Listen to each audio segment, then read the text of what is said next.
All right, so there's no rule saying that you have to do these in the order that they are on here. I would find all the ones that are similar. There's three things on here. There's partial fractions, there's integration by parts, and there's the improper integrals.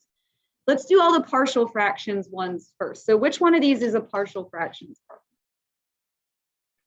Oh, I'm sorry. There we go. All right, so which one of these is partial fractions? One. All right, so off to the side here, I'm gonna need to factor that. It'll split x plus 1, x minus 7. And so we want that to be something over x plus 1 and something over x minus 7. And when you multiply through by x plus 1, x minus 7, that's going to cancel. You'll have a times x minus 7 plus b times x plus 1. And so what are we going to let x equal first? 7. So if you let x equal 7, this would be 35 plus 2 will be 37. This part will go to 0. That was the whole point. And this will be 8b. So b is 37/8. Whatever it comes out to is just what it comes out to. And then what's the other number we want to let x equal? -1. On this side, that would give us -3. Over here, we would have -8a. And so a, negatives cancel, a would be +3/8. So this is the part that's going back into the integral. The whole idea was we split it apart.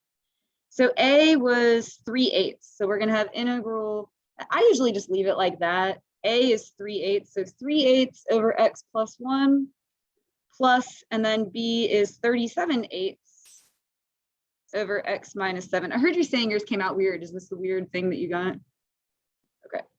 So this will be 3/8 ln x plus 1 plus 37/8 ln x minus 7 plus c.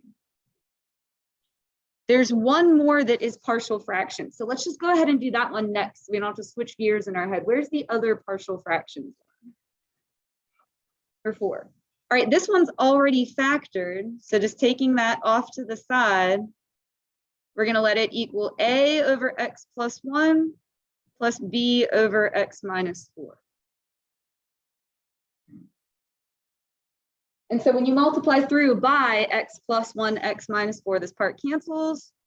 And then over here, you would have a times x minus 4 plus b times x plus 1. It's like a whole big lot of algebra, right? Which means there's a lot of room for errors, so you got to be careful. All right, what are we going to let x equal? All right, -1, that would give us on this side -3, and on this side -5a. So a is 3/5, and then what else are we going to let x equal? 4. So this side would be 12, and this side would be 5b.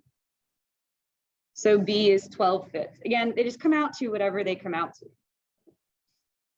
This is what goes back inside of the integral. Again, the whole idea is we wanted to split it into 2 separate parts. So a was 3/5.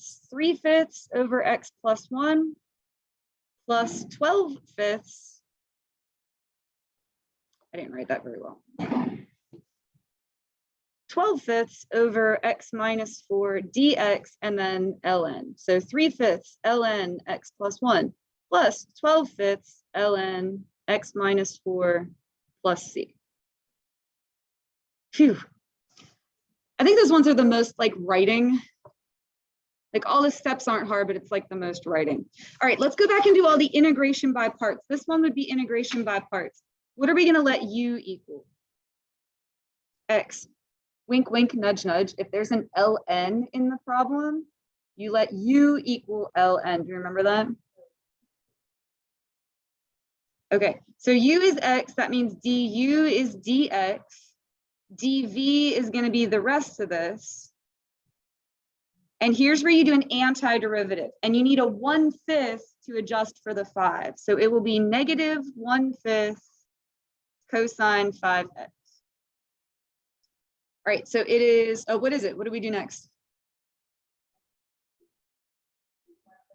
Yeah, uv, so I guess you can write that in any order. I would put the -1/5 out front. So -1/5 x cosine 5x. So you're multiplying u times v minus integral v du. Now, conveniently, because we're subtracting and then this is negative, that'll cancel. So it'll be plus 1/5 cosine 5x dx. And then your last step is to do that antiderivative. So you're doing an antiderivative twice. So we're going to need another 1/5. So what's going to go out front? 1/25 sine of 5x plus c. All right, where is the other integration by parts? Number 5? All right, what would we let u equal for that one? X, so du is dx, dv is the rest of it. Honestly, the hardest part is identifying, like, and especially on the AP exam, because it's all the whole year's worth of material put together, is identifying what you're supposed to do for each one. All right, and then that antiderivative, think about what you need as an adjustment number. What is v going to be?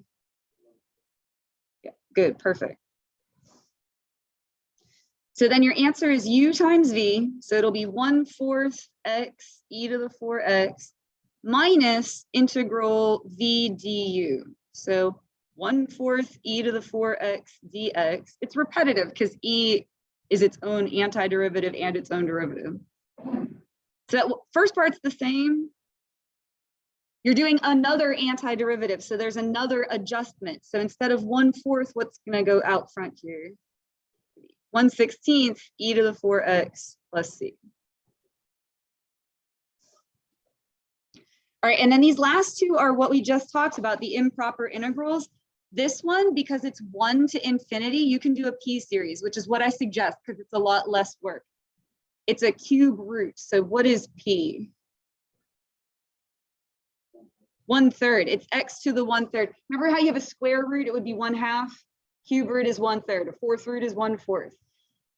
1/3 is less than or equal to 1. And so what does that mean? It diverges.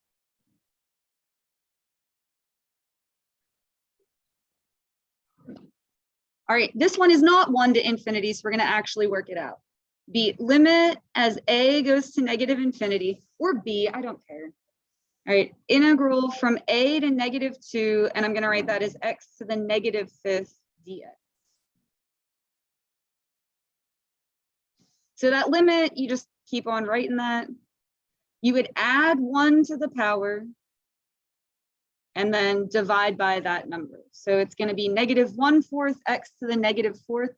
I like to bring that back down to the denominator though, so I don't have a negative exponent. So it would be -1 over 4x to the 4th, such that a to -2. Sorry, my negative ran into the bar there. All right, so that limit is still hanging on for one more time. We're going to do upper boundary minus lower boundary, plugging in -2. -2 to the 4th. 16 times 4 would be 64. So -1/64. But if you didn't feel like evaluating that, or you didn't know 16 times 4 off the top of your head, which is totally normal, just leave it as 4 parentheses -2 to the 4th. And then this one, you're just plugging in a. And then the last step is to evaluate the limit. I know it's negative infinity. Well, in this case, if you plug in a negative number to the 4th, it's going to be a positive number anyway. The point is this denominator becomes infinitely large. So this whole part goes to 0. So it would just be -1/64.